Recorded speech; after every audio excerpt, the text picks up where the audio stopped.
श्री गणेशाय नमः। ओम नमो भगवते वासुदेवाय।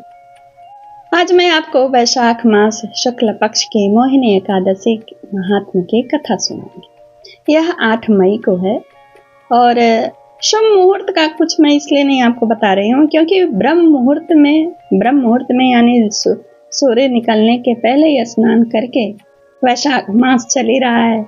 भगवान विष्णु लक्ष्मी की पूजा करिए, राधा कृष्ण की पूजा करिए अपने व्यवस्था के हिसाब से। और इसका पारण दूसरे दिन 9 तारीख को 5:34 से लेकर 8:16 तक। आइए कथा सुनिए।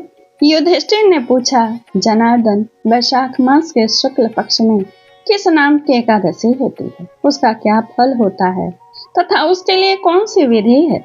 भगवान श्री कृष्ण बोले, महाराज, पूर्व काल में परम बुद्धिमान श्री रामचंद्र जी ने महर्षि वशिष्ठ जी से यही बात पूछी थी जिसे आज तुम मुझसे पूछ रहे हो। श्री राम ने कहा, भगवान, जो समस्त पापों का क्षय तथा सब प्रकार के दुखों का निवारण करने वाला व्रतों में उत्तम व्रत हो, उसे मैं सुनना चाहता हूँ। वशिष्ठ जी बोले, श्री राम, तुमने बहुत ही उत्तम बात पूछी। मनुष्य तुम्हारा नाम लेने से सब पापों से शुद्ध हो जाता है, तथापि लोगों के हित की इच्छा से मैं पवित्रों में पवित्र उत्तम व्रत का वर्णन करूंगा। वैशाख मास के शुक्ल पक्ष में जो एकादशी होती है उसका नाम मोहिनी है। वह सब पापों को हरने वाली और उत्तम है। उस व्रत के प्रभाव से मनुष्य मोहजाल तथा पातक समूह से छुटकारा पा जाते हैं। सरस्वती नदी के रमणीय तट पर भद्रावती नाम की सुंदर नगरी है। वहां धृतिमान नामक राजा, जो चंद्रवंश में उत्पन्न और सत्य प्रतिज्ञ थे, राज्य करते थे। उसी नगर में एक वैश्य रहता था जो धन धान्य से परिपूर्ण और समृद्धशाली था। उसका नाम था धनपाल। वह सदा पुण्य कर्म में ही लगा रहता था। दूसरों के लिए पौशाला बनवाता, कुआं, मठ, बगीचा, पोखरा और घर बनवाया करता था। भगवान श्री विष्णु की भक्ति में उसका हार्दिक अनुराग था। वह सदा शांत रहता था।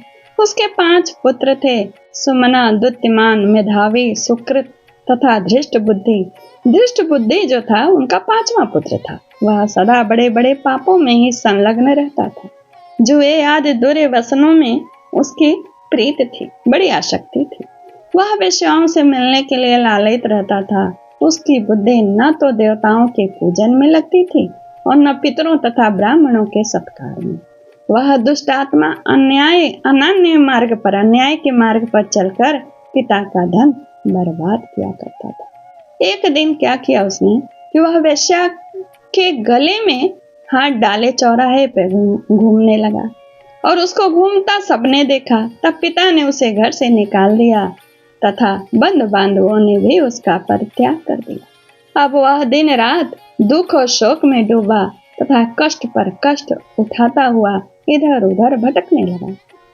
एक दिन किसी पुण्य के उदय होने से वह महर्षि कौंडिन्य के आश्रम पर जा पहुंचा और वह वैशाख का महीना था। तपोधन कौंडिन्य गंगा जी में स्नान करके आए थे। दृष्ट बुद्धि शोक के भार से पीड़ित हो मुनिवर कौंडिन्य के पास गया और हाथ जोड़ सामने खड़ा होकर बोला, ब्राह्मण द्विज श्रेष्ठ, मुझ पर दया करके कोई ऐसा व्रत बताइए जिसके पुण्य के प्रभाव से मेरी मुक्ति हो।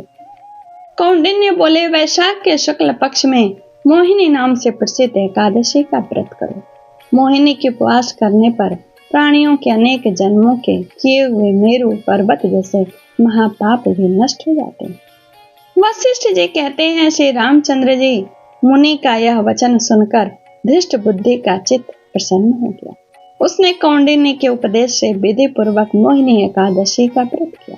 निपश्रेष्ठ, इस व्रत के करने से वह निष्पाप हो गया और दिव्य देह धारण कर गरुड़ पर आरूढ़ हो सब प्रकार के उपद्रव से रहित श्री विष्णु धाम को चला गया। इस प्रकार यह मोहिनी का व्रत बहुत उत्तम है।